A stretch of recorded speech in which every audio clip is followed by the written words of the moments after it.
தமிழில் முதல் பக்தி சேனல் சாய் டிவி. அன்பான சாய் டிவி சொந்தங்களுக்கு வணக்கங்கள். உடல் வேறு ஆன்மா வேறு என்பதை உணர்ந்து கொண்டு பரம்பொருளை அடைவதற்கான வழியை மேற்கொள்ளக்கூடியதே ஆன்மீக பயணம் என்று சொல்லலாம். இந்த ஆன்மீக பயணம், ஆன்மீக அனுபவங்கள் ஒவ்வொருவருக்கும் ஒவ்வொன்றாக இருக்கலாம். அப்படி ஆன்மீக தேடலில், பயணத்தில் அந்த அனுபவங்களை வெளிப்படுத்தி கொண்டு இருப்பவர்களுடன் நாம உரையாடக்கூடிய நிகழ்ச்சி தாங்க ஆன்மீகமும் நானும். சார், சுகபிரம்ம ரிஷி பத்தி நாங்க புராணத்துல கேள்விப்பட்டிருக்கோம். இப்போ நீங்க சொல்லும் பொழுது ரொம்பவே ஆச்சரியமா இருக்கு. இதெல்லாம் இந்த காலத்துல நடக்குமா அப்படிங்கிற மாதிரியான ஒரு ஆச்சரியத்தை கொடுக்கறது. சுகபிரம்மரை பத்தி நம்ம ரசிகர்களோட ஒரு அறிமுகம். ரொம்ப சிம்பிளா சொல்லணும்னு சொன்னா, சுகம் அப்படின்னாலே கிளி. சுகபிரம்மர் இன்னைக்கு பாத்தீங்கன்னா ஆச்சரியமான விஷயம். இன்னைக்கு சுகரோட ஜென்ம நட்சத்திரம், திருவோண நட்சத்திரம். இன்னைக்கு அவரை பத்தி பேசுறோம். ரொம்ப சுருக்கமா சொல்லணும்னு சொன்னா, வியாசருடைய மகன், மகாலட்சுமியோட இன்னொரு அவதாரம்னு சொல்லுவாங்க. வியாசர் பிரம்மா கிட்ட வேண்டிக்கும் போது, எனக்கு ஒரு பிரம்ம ஞானி பிறக்கணும். ஏன்னா வியாசர்லாம் குடும்பஸ்தனாக இருந்து மகரிஷியாக ஆனவர்கள். சோ அது மாதிரி இருக்கும்போது, இந்த மாதிரியான ஒரு நேரத்தில் ஒரு தேவகன்னிகையோடு நீ கூடும் பொழுது உனக்கு அப்படிப்பட்ட ஒரு மகன் பிறப்பான் அப்படின்னு வந்தது. அப்போ அந்த காலகட்டத்துல அவர் அந்த டெய்லி அந்த கடமைகள்லாம் செஞ்சுக்கிட்டு இருக்கும் பொழுது, ஒரு கிளி கூட்டம் போயிட்டு இருக்கும்போது அதுல ஒரு தேவகன்னிகை கிளி ரூபத்துல போகும்போது, இவருக்கு அந்த அந்த நேரம் அந்த அக்னி வளர்த்து போகும்போது தெரிஞ்ச உடனே, இது மாதிரி ஒரு மகனுக்கு தாயாக இருக்க உனக்கு விருப்பமா அப்படின்னும் போது, இவ்வளவு பெரிய ஞானி நீங்க கேக்குறீங்க, ஆனால் அவன் என் முகத்தை கொண்டு பிறப்பவனாக இருந்தா எனக்கு அது சம்மதம் அப்படிங்கும் போது, அந்த சமயத்துல அந்த அக்னி வளர்த்து அந்த கிளி முகத்தோட பிறந்தவர் தான் சுகபிரம்ம.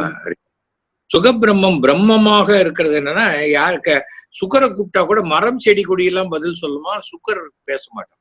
அந்த மாதிரியான ஒரு ஒரு விஷயம் இருக்கும். அப்படின்னா சுகருடைய ஒரு சீடன் தான் மார்க்கண்டேயன்.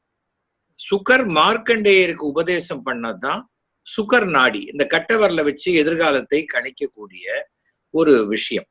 இந்த குமார் குருஜிக்கு இந்த நம்ம கடலூர் பக்கத்துல சின்ன திருவந்திபுரம் போற இடத்துல ஒரு ஒரு இடம் இருக்கு, தொட்டி அப்படின்னு ஒரு இடம். தொட்டி பிலாலின்னு சொல்லுவாங்க. சின்ன அந்த ஊரு கிராமத்து பேர். அங்க ஜெயகாந்தி நாயுடுன்னு ஒருத்தர். அவர் என்ன பண்ணுவார், டெய்லி ஒரு 20-25 பேருக்கு பலன் டைப் பண்ணுவார். யாருக்குன்னே தெரியாது. டைப் பண்ணிட்டு ஒரு 9 மணிக்கு குளிச்சுட்டு அப்படி உட்காரும் பொழுது பார்த்தா, அவர் எவ்வளவு பேருக்கு டைப் பண்ணிருக்காங்களோ அவ்வளவு பேர் தான் அங்க வந்திருப்பாங்க. அவர் பேரை படிப்பார், அவங்க அங்க இருப்பாங்க. இந்தா உனக்கு பலன். அவங்க என்ன கேட்க வந்தாங்கங்கிறது எல்லாமே அதுல இருக்கும். அப்படிப்பட்டவர்கிட்ட குமார் குருஜி அடிக்கடி போயிட்டு வரும் பொழுது, ஒரு நாள் அவரை மேல்மருவத்தூருக்கு அழிச்சிட்டு போய், மேல்மருவத்தூர்ல அங்க சித்தர் பீடம், அது மேல்மருவத்தூர், அங்க கூப்பிட்டு இவருக்கு சில மந்திரங்களை உபதேசம் பண்ணி, அதற்கு பிறகுதான் குமார் குருஜிக்கு இந்த ஒரு சின்ன மரக்கட்டையோ எதுவோ அதுல இருந்து ரீடிங் படிக்கிற ஒரு இது வர ஆரம்பிச்சது. சோ இதெல்லாம் எனக்கு வர வர எனக்கு அப்புறம் லைஃப் ரீடிங் கொடுத்தாரு சுக்கர். எதுக்கு நீ கவலைப்படாத, நான் இருக்கேன், நான் அவனை காப்பாற்றுவேன். அதனால நான் எதை பத்தியுமே கவலைப்படுறதில்லை. அரசியல்ல பாத்தீங்கன்னா மிகப்பெரிய அப்படிப்பட்ட ஆளுமைகள்லாம் நான் எதிர்த்திருக்கேன். ஏன்னா நான் லாயலிஸ்ட் கிடையாது. ஹானஸ்டிக்கு தான் நான் இம்பார்ட்டன்ஸ் கொடுப்பேன். லாயலிஸ்ட்ங்கிறவன் ஹானஸ்டா இருக்க வேண்டிய அவசியம் இல்லை. அவனை வெட்டிட்டு வந்துடுவான். அது மாதிரி இருக்கு விருப்பப்படுது. நான் எங்க இருந்தாலும் நான் ஹானஸ்டா இருக்கணும். அதுதான் என்னுடைய ஒரு நோக்கம். சோ அந்த மாதிரி இருக்கக்கூடிய காலகட்டத்துல நான் எவ்வளவோ விஷயங்கள்ல எங்க வீடை இது வரைக்கும் 5 தடவை தாக்கி இருக்காங்க. அதுல 2 தடவை பெட்ரோல் பாம், 3 தடவை கல்லு எல்லாம் அடிச்சிருக்காங்க. ஆனா எல்லாமே அந்த கரெக்டா அந்த உள்ள ஒரு வால் இருக்கும், அதோட வாட்ச்மேன் படுத்திருப்பாங்க, நான் இருக்கும். ஒருத்தருக்கு ஒரு சின்ன கீரல் கூட. கார் எரிஞ்சிருக்கு, என்னுடைய கார் எரிஞ்சிருக்கு, என் ஒய்ஃப் கார் எரிஞ்சிருக்கு. ஆனா மனிதர்களுக்கு ஒரு சின்ன சேதாரம் கூட இல்லாம காப்பாற்றப்பட்டிருக்கேன்னு வச்சுக்கோங்களேன். அந்த மாதிரி எல்லாம் நமக்கு சுக்கர் எவ்வளோ விஷயங்கள். அந்த அந்த 10 நாள் கோயில் போயிட்டு 11ஆம் நாள் எனக்கு பிரமீன் நடராஜன் கூப்பிடுறார். ஏன்பா அடுத்த ஒரு 10 நாளைக்குள்ள நம்ம ஜெயலலிதாவுக்கு ஒரு பாராட்டு விழா வச்சிருக்கோம்பா சினிமா இண்டஸ்ட்ரி சார்பில், நீ ஒரு 5 நிமிஷம் டிராமா போடணும். 1992 இது. சொன்னேன் சார் எனக்கு டிராமா இருக்கு சார், இன்னைக்கு ஞாயிற்றுக்கிழமை எனக்கு நாரதகான் சார். ஏய் பண்ணிட்டு போட 5 நிமிஷம் பண்ண மாட்டே நீ, சிஎம்முக்கு பாராட்டு விடாங்கிற, நீ வந்து பண்ணிட்டு போனோம் அப்படின்றாரு. ப்ரொடியூசர்ஸ் அசோசியேஷன் இதுல சொல்றாரு அவரு. சரி சார் எனக்கு ஒண்ணுதான், அந்த கான்வாய் எல்லாம் இருக்கிற இடத்துல நம்மளை மாட்டி விட்டுறாதீங்க, சைட்ல என் காரை நிறுத்தத்துக்கு அலோவ் பண்ணணும். டிராமா வந்து நான் எனக்கு 6:45 கொடுங்க, 6:50 6:55 முடிச்சுட்டு அப்படியே ஒரு வணக்கத்தை போட்டு நான் கிளம்புறேன். 7:10 நான் அங்கேருந்து நான் போனா நாரதகான சபா போயிடுவேன், 7:15 டிராமா ஆரம்பிச்சிருவேன் அப்படிங்கிற. ஓகேன்ட்டாங்க. அன்னைக்கு பார்த்தா நான் ஆரம்பிக்கணும். பானுப்பிரியா எனக்கு ப்ரோக்ராம் இருக்குங்கிறாங்க, அவங்க ஏதோ சொல்றாங்க. அப்புறம் கரெக்டா என்ன 6:50 ஸ்டேஜுக்குள்ள விட்டாங்க. 7 மினிட்ஸ் தான் நான் பண்ணேன், 7 மினிட்ஸ். அத பிறகு பார்த்தா அது பெரிய டாக் ஆஃப் த டவுன் ஆச்சு. அந்த ப்ரோக்ராம பார்த்துட்டு ஜெயலலிதா அவர்கள் சிரித்த சிரிப்பு இருக்குல்ல, அப்படியே மூஞ்சில எல்லாம் ரத்தம் வர மாதிரி அப்படி சிரிச்சிருக்காங்க. அவங்களால கண்ட்ரோலே பண்ண முடியல. அது சிஎம்மா பிஎம்மா அப்படின்னு சொல்லி சின்ன மாப்பிள்ளை பெரிய மாப்பிள்ளையே நாங்க அதை மாத்தி பண்ணி ஹிலேரியஸா போச்சு. அதுக்கு 2 நாள் கழிச்சு என்ன மிஸ்டர் நடராஜன் கும்பகோணத்துல ஒரு ப்ரோக்ராமுக்கு கூப்பிடுறாரு. அன்னைக்கு டிராமா முடிச்சுட்டு ட்ரெயின் எனக்கு எக்மோர்ல. அதுக்குள்ள எங்க வீட்டுக்கு போனு, கமிஷனர் பேசுறேன்றாங்க, போலீஸ் கமிஷனர், அப்புறம் டிஜிபி பேசுறேங்கிறாங்க. செல்போன் ஆரம்பத்துல வந்த காலகட்டம் செல்போன் கிடையாது. கலைவாணருக்கு போன் வருது, எங்க வீட்டுக்கு போன் வருது. நான் சீன் கேப்ல போனா போன் கட் ஆயிடுது. அப்புறம் இங்க இருந்து வருது, சிஎம் ஆபீஸ்ல இருந்து போன் வருதுன்னா எனக்கு ஒண்ணுமே புரியல. நம்ம என்ன அப்படிப்பட்ட தேடப்பட்ட நபர் ஆயிட்டோம். டிராமா பாட்டுக்கு போயிட்டு இருக்காங்க. அப்புறம் டிராமா முடிச்சேன், நேர எக்மோர் போனேன். ராஜேந்திரகுமார் சில ரைட்டர்ஸ்ல வந்திருந்தாங்க எல்லாம். சூட் கேஸை வைக்கிறேன், ஒருத்தர் ஓடி வர, சார் உங்களுக்கு சிஎம் ஆபீஸ்ல இருந்து போன். எங்க என்ன? அதோ அந்த ரூம் 2 பிளாட்ஃபார்ம் தாண்டி அந்த ஸ்டேஷன் மாஸ்டர் ரூமை காட்டுறாங்க. சரின்ட்டு ஸ்டேஷன் மாஸ்டர் ரூம் போனா, நான் வந்து ஜவஹர் பாபு பேசுறேன் சார், சிஎம் ஆபீஸ்ல இருந்து பேசுறேன், நீங்க இன்னைக்கு கும்பகோணம் போக வேண்டாம்னு அம்மா சொல்ல சொன்னாங்க. சார் எனக்கு அம்மாவை தெரியும், அவங்களுக்கு என்ன தெரியுமான்னு தெரியாது. அன்னைக்கு ஸ்டேஜ்ல பார்த்திருக்கேன். ஆனா நடராஜன் அவர் கூப்பிடுறாரு, இப்ப தேவையில்லாத அவரை நான் ஏன் விரோதிச்சுக்கணும்? ஏதாவது காரணம் சொல்லுங்களேன், நீங்க தான் டிராமா போடுறாச்சே. சரி அப்ப நாளைக்கு எனக்கு சிஎம் திடீர்னு அப்பாயின்மெண்ட் கொடுத்துட்டாங்கன்னு சொல்லட்டுமா கேட்டேன். சொல்லுங்களேன், எனக்கு பொய் சொல்லி பழக்கம் இல்லை, அதனால அப்பாயின்மெண்ட் கொடுக்கணும்னு சொல்லுங்க அம்மாட்ட அப்படின்னு. சரின்ட்டாங்க. அப்புறம் சொல்லிட்டே இருக்கும்போது ட்ரெயின் கிளம்புது. என்ன சார் ட்ரெயின் போயிட்டு இருக்கு, என்ன லக்கேஜ் எல்லாம் இறக்கியாச்சு சார், கவலைப்படாதீங்க சார். நான் ட்ரெயின்ல ஏறி இருந்தா நாங்க தாம்பரத்துல இறக்கி இருப்போமே, ஆள் வச்சிருக்கோம் அப்படிங்கிறாங்க. அந்த அளவுக்கு நம்ம ப்ரொடெக்ட் பண்ணி அந்த மீட்டிங் போக விடான்னு சொன்னேன். என் மேல என்ன இவ்வளவு அவங்களுக்கு இவ்வளோ இல்ல, அது நாளைக்கு அந்த மீட்டிங் வேற ஷேப் எடுக்க போகுது, அதுல நீங்க போய் மாட்டிக்க கூடாதுன்னு அம்மா நினைக்கிறாங்க. எஸ்டர்டே உங்க டிராமாவை பார்த்ததுல இருந்து அவங்க உங்க மேல அவ்வளவு ஒரு இது.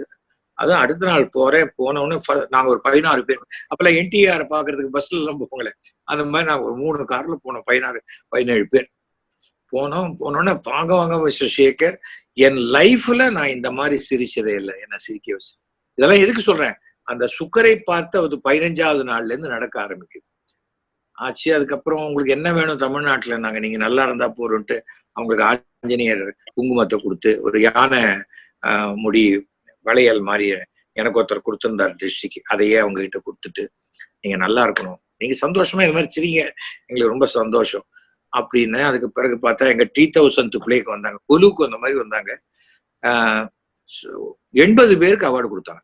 80 பர்சன்ஸ்க்கு நின்றுகிட்டே கொடுக்குறாங்க, அவார்டா கொடுக்குறாங்க. இது என்ன புதுசா வருதா இல்ல அதையே சுத்தி வருதான்னு கேட்டேன். இல்ல கொஞ்சம் சுத்தி வருது, ஆனா எல்லாரும் உங்ககிட்ட வாங்கணுங்கிறதுனால இது நானா எல்லாருமே தான் பண்ணிருக்கேன் அப்படின்னு. அதே மாதிரி அந்த 6 மணிக்கு ஷோ, 5:50க்கு 55க்கு அவங்க வண்டி உள்ள வருது. அந்த பங்க்சுவாலிட்டி சொல்றேன். சில சமயம் தலைவர் வராருமாங்க, அதெல்லாமே கிடையாது. அந்த மாதிரி அந்த ஹால் புக் பண்ண போனா ஹால் இல்லைன்ட்டாங்க முதல்ல. இது நம்ம மியூசிக் அகாடமி இல்லைன்னு சொல்றாங்களே அப்படின்ட்டு நான் திருப்பி சிஎம் வீட்டுக்கு ஃபோன் பண்றேன். இல்ல 10 நிமிஷம் கழிச்சு கூப்பிடுங்க, அவங்க இருக்கும்பாங்கன்னு. அதுக்குள்ள டிடி வாசு ஃபோன் பண்றேன், ஏன்பா உனக்கு ஆள் வேணும்னா என்ன கேளு, எதுக்காக சிஎம் கிட்ட கம்ப்ளைண்ட் பண்றேன்? நான் கம்ப்ளைண்டே பண்ணல சார், அவங்க தான் சீஃப் கெஸ்ட், எடுத்துக்கோப்பா, உனக்கு இல்லாத ஆளை எடுத்துக்கோ அப்படின்ற. ஏன்னா டிடி வாசுக்கு நான் காலேஜ் படிக்கும்போது அவர் வீட்டுல போய் ஏர் கண்டிஷன் எல்லாம் கிளீன் பண்ணியிருக்கேன். என்னுடைய அந்த காலேஜ்ல ஒரு கோர்ஸ்ல இருக்கும்போதே நம்ம போயிட்டு வந்திருக்கோம். ஸோ அந்த மாதிரி எல்லாம் பழக்கம். அதுக்கு பிறகு ஒரு எலிவேஷன். அது வரைக்கும் நான் என் டிராமாவை ஆடியோ கேசட் வந்து 60,000 ரூபாய் 50,000 ரூபாய்க்கு தான் வித்துருக்கோம். இந்த டிராமா இவங்க வந்து பார்த்ததுக்கு பிறகு 3.25 லட்சம் ரூபாய்க்கு நான் வித்தேன். 3.7 lakhs ஆடியோ கேசட், வெறும் ஆடியோ. நான் சொல்றது இப்ப இருக்கிற இன்டர்நெட் அந்த மாதிரி எல்லாம் இல்ல. அந்த மாதிரியான ஒரு காலகட்டத்துல அப்படிதான் என்னுடைய லிஃப்ட் ஒன்னொன்னா வந்தது. அப்புறம் she called me, I joined the party. அது மாதிரி ஒரு எல்லாமே ஒரு பெரிய, அது எல்லாம் காரணமே அந்த சுகருடைய அமைப்பு. இந்த சுகருங்கிறது அவர் யாருன்னா நமக்கு மிக அருகாமையில் இருக்கக்கூடியவர். இப்ப நான் வந்து வீட்லயே டிஸ்கஸ் பண்றோம், இது செய்யலாமா அப்படிங்கும்போது கிளி கத்தும். அப்புறம் என்ன தான் சரின்ட்டாரே அப்படின்ட்டு அந்த வேலையை செய்ய ஆரம்பிக்கிறது. அந்த மாதிரிதான் எவ்வளவோ விஷயங்கள் நமக்கு. சுகர்ங்கிறது எங்கேயே இருக்கிற மாதிரிதான். நம்ம வீட்டுல பாத்தீங்கன்னா அவங்க பின்னாடி இருப்பாரு, எல்லா இடத்துலயும் இருப்பாரு சுகர். எல்லாருக்கும் அது, சில பேர் சுகர்மாங்க, அது என்ன வேணா சொல்லட்டும், அவர் சுகர் தான், நல்ல விஷயம் தானே, ஸ்வீட்னஸ். அந்த மாதிரியான அதுதான் சுகபிரம்ம மகரிஷி. நமக்கு அவர் சொன்ன ஸ்லோகங்கள்லாம் நிறைய இருக்கு. வாகன விபத்து ஏற்படாமல் இருக்க சொல்லக்கூடிய ஸ்லோகம், அந்த மாதிரி எல்லாம் அந்த ஸ்லோகங்கள்லாம் இருக்கிறதுனால நான் அதெல்லாம் வந்து பண்ணேன். அதற்கு பிறகுதான் அவருக்கு சன்னதி கட்டினான். தமிழ்நாட்டுல அவருக்கு சன்னதி இல்ல. சன்னதி இருக்கிற மாதிரி ஒன்னே ஒண்ணுதான் அந்த கடலூர்ல பெரிய படமாக இருந்தது. கடலூர் அந்த தொட்டி பிலாலியில. பிறகு இந்த 1994 அவருக்கு ஏன் ஒரு சன்னதி கட்டினா என்ன அப்படின்னு எனக்கு தோணுச்சு. அப்ப ராம்ஜி, அபஸ்வரம் ராம்ஜி இல்ல, அபஸ்வரம் ராம்ஜி, டே ரமணண்ணா வந்து இங்க ஒரு கோவில் இல்ல சூரியனாருக்கு ஒரு தனி சன்னதி கட்டியிருக்காருப்பா, பார்த்துட்டு வரலாம், மத்திய கைலாஷ்னு அடையாறுல இருக்கு அப்படின்னு. போகலாண்டா ராம்ஜின்ட்டு நானும் அவனும் போனோம். போனா நல்ல தேர், சூரியனுடைய தேர்ல சூரியன் சன்னதி அங்க பார்த்துட்டு கோயிலை சுத்தி வர, அங்க வெங்கடாஜலபதியுடைய சைட்ல பெறை. அப்ப தோணித்து, வெங்கடாஜலபதிக்கு தானே சுகர் வந்து குபேரன் கிட்ட இருந்து பணம் கடன் வாங்கி கொடுத்தாரு, இவர் தானே கேரண்டார், ஏன் இந்த இடத்துல ஒரு சுகருக்கு ஒரு சன்னதி கட்டினா எப்படி இருக்கும் இந்த பிறையில அப்படின்னு யோசிக்கிறேன். நீங்க இப்ப கூட திருப்பதி போனா உண்டியலுக்கு எய்த்தாப்புல பார்த்தா சுகர் தான் வெங்கடாஜலபதிக்கு லக்ன பத்திரிகை எழுதுவார். அப்புறம் அந்த அந்த இதெல்லாம் சுகர் இருப்பார் எல்லா இடத்துலயும். நீங்க மீனாட்சி அம்மன் கையில இருக்கிற கிளியே சுகரனுடைய அடையாளமாகத்தான் அந்த சுகம் அப்படிங்கிறதுனால அந்த கிளி வச்சிருப்பார். அதனாலதான் திருமண கோலங்கள்ல சுகர் எல்லாத்துலயும் இருப்பார். அப்போ என்னாச்சு, அந்த கோவிலுடைய அங்க வந்து அந்த ட்ரஸ்டி கிட்ட பேசுற, தனியார் கோயில், எம் ராமசாமி அவங்களுடைய நிர்வாகத்துல இருந்த கோயில், அவர்கிட்ட கேட்டேன், சார் இங்க ஒரு சுகபிரம்ம மகரிஷிக்கு ஒரு சன்னதி கட்டட்டுமா, நான் கட்டி கொடுத்துட்றேன், என்னமோ தோன்றது, இங்க கோயிலுக்கு வந்தேன் தோன்றது. அப்ப சொன்னாரு, கொஞ்சம் இருக்கல, ஸ்தபதி வருவார், அவர் வெளியூர்ல இருந்து வந்துட்டு இருக்காரு, இன்னொரு 10 நிமிஷத்துல வருவார், இன்னும் சில வேலைகள்லாம் இருக்கு, அவரை கேட்கலாம். கரெக்டா அந்த சொல்லி பேசி முடிக்கிறது, ஒரு காஃபி கொடுத்தாங்க, சாப்பிட்றதுக்குள்ள சபதி வந்தார். சபதி வந்தோடனே, சார் ஒரு சுகருக்கு ஒரு சன்னதி கிடையாது. என்னது சுகருக்கா அப்படின்னாரு. என்ன ஒரு இவ்வளோ அதிர்ச்சியா, சுகருக்கான்னு கேட்கறாரு அப்படின்ட்டு. ஏன் என்ன சார், என்ன சுகபிரம்ம ரகசியத்து மகரிஷி உங்களுக்கு தெரியும் இல்லையா? இல்ல ஒரு நிமிஷம் அப்படின்ட்டு அவர் பைய மஞ்ச பை தான் வச்சிருந்தார். அந்த பைய திறந்து ஒரு புக் எடுக்கிறார். எடுத்தா சுகர் சரித்திரம்னு போட்டிருக்கு. அவர் ஊர்ல இருந்து கிளம்பி வர வழியில ஒரு இடத்துல காஃபி சாப்பிடறதுக்கு நிறுத்துறாங்க. காஃபி சாப்பிடனா அவன் சில்லறை இல்லைன்ட்டான். அப்ப பக்கத்துல கீழே புத்தக கடை இருக்கான், அதுல சரி ஏதாவது ஒரு புக்கு கொடுப்பா, இந்த புக் எடுத்துக்காங்க சார்ன்ட்டு கரெக்டா 2 ரூபாயோ 3 ரூபாயோ கொடுத்தா, பாக்கி அந்த கொடுத்த 10 ரூபாயில சில்லறை கொடுத்தோன்னே இந்த புக்கை வாங்கிட்டாரு. சரி சுக்கர சரித்திரம் இருக்குட்டு வாங்கி வச்சிருக்காரு. இதாச்சு. அவருக்கு ஷாக்கு. நான் இப்பதான் சார் சுக்கர சரித்திரம் படிச்சுட்டு வரேன், பண்ணினா இதை பச்சை கல்லுல பண்ணணும்னு சொல்றாங்க சுக்கருக்கு அப்படின்னு சொன்னோன்னு, சார் பண்ணிடலாம் சார், ஒன்றும் பிரச்சனை இல்லை, அப்ப நானே கல்லு பாக்குறேன் அப்படின்னா கல்லு பாக்குறேன். சுக்கர் வந்து மார்க்கண்டேயரோடு இருக்கிற மாதிரி பண்ணணும் அப்படின்னு சொல்லி, நடுவுல நம்ம மணியன் இருக்கார் இல்லையா, மணியன் செல்வன் ஆர்டிஸ்ட், அதுக்கு வந்து பிளஸ் பண்ற மாதிரி, மார்க்கண்டேயரை பிளஸ் பண்ற மாதிரி தான் போட்டோகிராஃப் இருந்தது. அதன் பிறகு நான் என்ன பண்ணினேன், சுகர் வந்து டைரக்டா நம்மள பிளஸ் பண்ற மாதிரி ஒரு போட்டோகிராஃப் வேணும்னு சொல்லி மணியன் செல்வன் கிட்ட அவர் எனக்கு வரைஞ்சு கொடுத்தார். Beautiful photographer. அந்த போட்டோ தான் இன்னைக்கு என்னுடைய ப்ரோக்ராம் எல்லாத்துலயும் வர ஆரம்பிச்சது. சுகருடைய போட்டோ அது வந்து ஒரு மிகப்பெரிய விஷயம். இப்போ நீக்கமர நிறைந்திருக்கிறாருன்னா சுகர் தான் வச்சுக்கோங்களேன். ஓகே சார், இப்போ நீங்க பூஜை வழிபாடு முறைகள் எப்படி சார் பண்றது? இவர் சுகருக்கு நம்ம ஆகம விதிப்படி ஏதாவது இருக்கா? எப்படி பண்றது? இப்போ இதை பாக்குறவங்க யாராவது நம்ம வீட்லயும் வச்சு வழிபடலாம், நாமும் வந்து அவருடைய கோவிலுக்கு போகலாம் அப்படின்னாக்கா அதை எடுத்துக்கிறதுக்கு ஏதாவது நியமம் இருக்கா? ஃபாலோ பண்ணலாமா? சுகர் வந்து நமக்கு அருகில் இருக்கக்கூடிய, அதாவது ரொம்ப நீங்க பாத்தீங்கன்னா உங்க பிரேயர்ஸ் எல்லாம் உடனடியா பழிக்கணும்னா அந்த அதிஷ்டானங்களுக்கு போகணும். ஷீரடி என்ன பாபா சமாதி, பாபா லிவிங் காடாக இருக்காருங்க. நீங்க அந்த இடத்துல நீங்க தலையை வச்சா உங்களுக்கு அந்த வைப்ரேஷன் தெரியும். அது மாதிரி எவ்வளவோ இடங்கள் இருக்கு நம்ம இதுல. பட்டினத்தார் சமாதி, அது அந்த சித்தர்கள் சமாதியும் இதுவும் தான் நமக்கு ரொம்ப, நீங்க உங்க பிரேயர் உடனடியாக பலிக்க வேண்டிய. அதனாலதான் பாபா இடத்துக்கு எத்தனையோ பேர் போறாங்க, எத்தனையோ லட்சக்கணக்கான பேர், கோடிக்கணக்கான பேர் போயிட்டு இருக்காங்க. அது மாதிரி நடக்கக்கூடிய ஒரு விஷயம். வழிபாடுங்கிறது அவருக்கு சில ஸ்லோகங்கள், சின்ன காயத்ரி இருக்கு, அதெல்லாம் அது சொல்லலாம். அப்புறம் சுகர் ஸ்லோகத்தையே எழுதி கொடுத்துருக்காங்க. அதை வந்து அப்ப அதனாலதான் என்ன பண்ணேன், மத்திய கைலாஷ்ல 94ல அந்த அன்னைக்கு சாயங்காலம் நாங்க சிங்கப்பூர் கிளம்புறோம் டூர், 7 கண்ட்ரி அந்த இதுல. அதுக்கு காரத்தால அங்க கரெக்டா அந்த டேட் அமைஞ்சுது. அன்னைக்கு கார்த்தால கும்பாபிஷேகத்துல இந்த இடத்துல இந்த சிலையை வச்சு, அதுக்கு முன்னாடி அது கொண்டு வந்து நம்ம வீட்டுல 45 days எல்லாம் வச்சு சுக்கரை அப்புறம் அங்க கொண்டு போனோம்.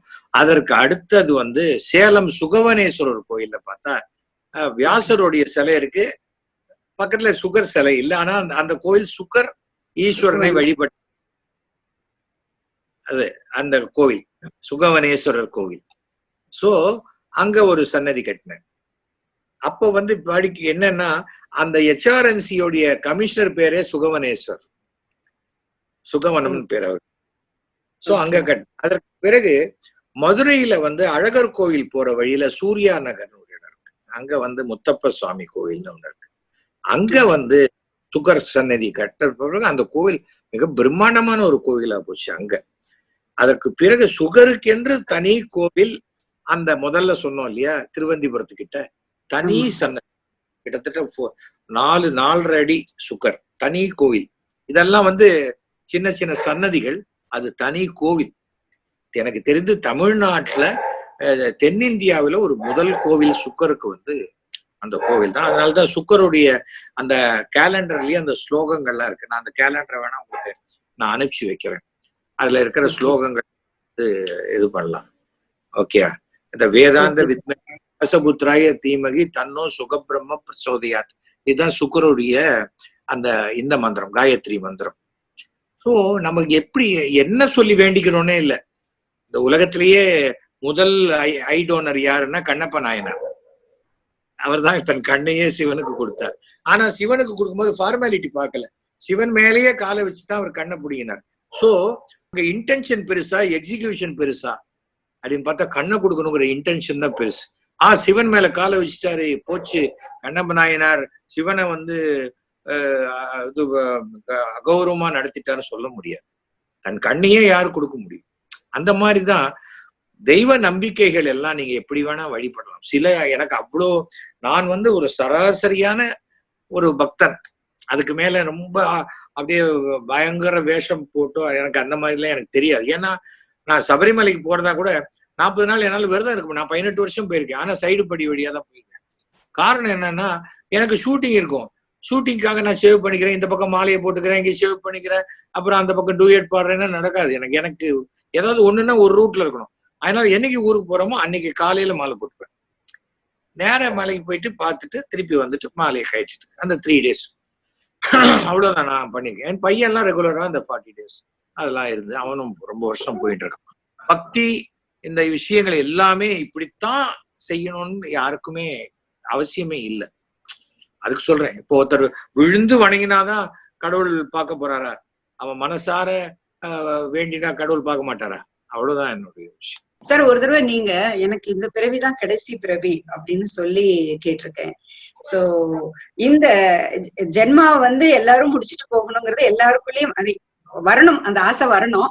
நீங்க அப்படி சொல்றீங்கன்னாக்க நிச்சயமா உங்களுக்குள்ள நிறைய மாற்றங்கள் நடந்திருக்கணும், நடந்துட்டே இருக்கணும். அத பத்தி கொஞ்சம் ஷேர் பண்ணிக்கலாமா சார்? நான் எந்த மாற்றத்துக்கையும் நோக்கி நான் போனதே கிடையாதுமா.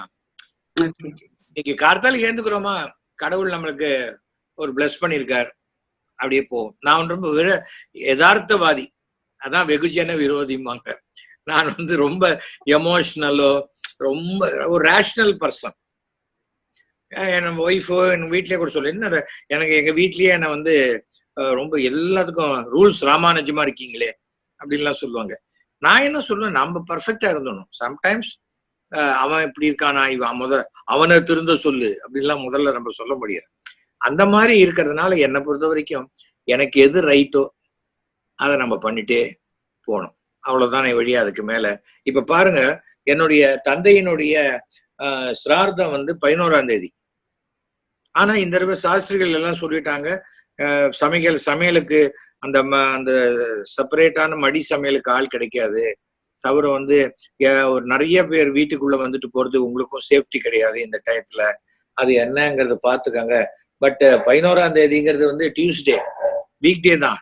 பட் குறிப்பா அதனால இந்த ஹிரண்ய சிரார்த்தமாக நீங்க பண்ணலாம். மாலைய அமாவாசை, மாலைய தர்ப்பணம் எல்லாம் பண்ற மாதிரி நீங்க பண்ணுங்க.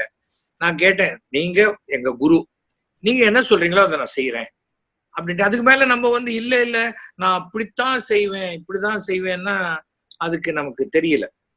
அது ஆனா அன்னைக்கு டிசைட் பண்ணேன். அன்னைக்கு இந்த இரண்ய சிரார்த்தம் முடிச்சுட்டு நம்ம போய் நம்ம கோவில் வாசல்ல அந்த சாப்பாடு இல்லைங்கிற மாதிரி இருக்கக்கூடிய யார் இருக்காங்கன்னு பார்த்து அவங்களுக்கு இந்த சாப்பாட்டு கொண்டாந்து வாங்கி கொடுத்துட்டு வந்தோம்.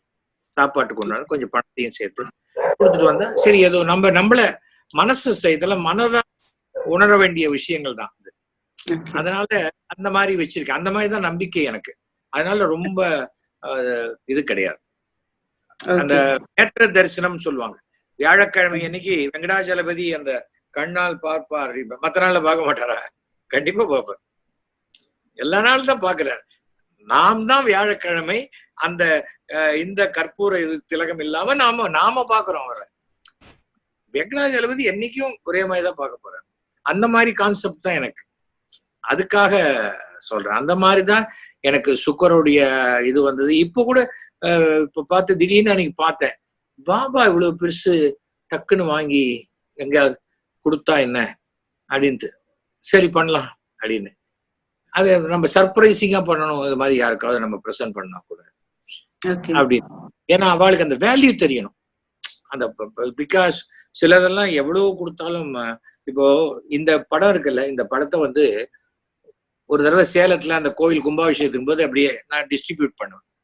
பண்ணிட்டு நெக்ஸ்ட் டே 2 நாள் கழிச்சு எனக்கு ஒரு லெட்டர் வருது. நான் ஒரு ஸ்கூல் டீச்சர், நான் சூசைட் பண்ணிக்கிறதுக்கு முன்னாடி சாமியை பார்த்துட்டு போனோம், என்னை ஏன் இப்படி பண்ணிட்டேன்னு சொல்லி ஒரு 4 கேள்வி கேட்டு போகணும்னு வந்தேன்.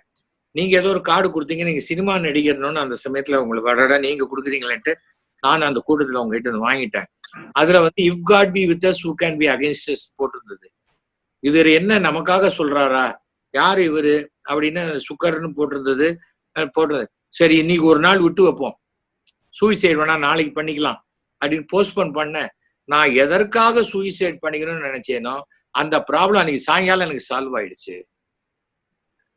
நான் இன்னைக்கு உயிரோட வாழ்றேன்னா நீங்க கொடுத்த அந்த போட்டோ தான். எவ்வளவு பெரிய விஷயம் இதெல்லாம். சராசரியாக எல்லாருக்கும் நடக்காது. அந்த என் பொண்ணுக்கு சொன்னேன் இல்லையா, அந்த அவ டாக்டரேட்டுக்கு சைன் பண்றா, அந்த கிளி கத்துறதுங்கிற, அது ஏதோ ஒரு கிளி கத்தினா பரவாயில்ல, ஒரு 6 கிளி ரவுண்ட் அடிக்கிற மாதிரி வருது தலைக்கு மேல. இதெல்லாம் ரொம்ப நமக்கு சொல்லும் பொழுதே ரொம்ப நமக்கு ரொம்ப இதுவா இருக்கு. பல விஷயங்கள் எனக்கு அப்படிதான். எல்லாருக்கும் ஃபெயிலியர் வரும், சக்சஸ் வரும். ஆனால் அதையெல்லாம் தாண்டி ஒருத்தன் பேலன்ஸ்டா இருக்கிறது ரொம்ப கஷ்டம். முற்றிலும் எதிர்பார்க்காத கோணத்தில் தன்னுடைய ஆன்மீக அனுபவங்களை திரு எஸ்.வி. சேகர் அவர்கள் நம்முடன் பகிர்ந்து கொண்டிருக்கிறார்.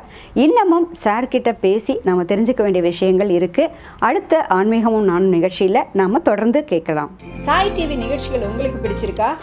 லைக் பண்ணுங்கள், ஷேர் பண்ணுங்கள், கமெண்ட் பண்ணுங்கள், சப்ஸ்கிரைப் பண்ணுங்கள். பக்கத்தில் இருக்கிற பெல் சிம்பலை ப்ரெஸ் பண்ணுங்கள்.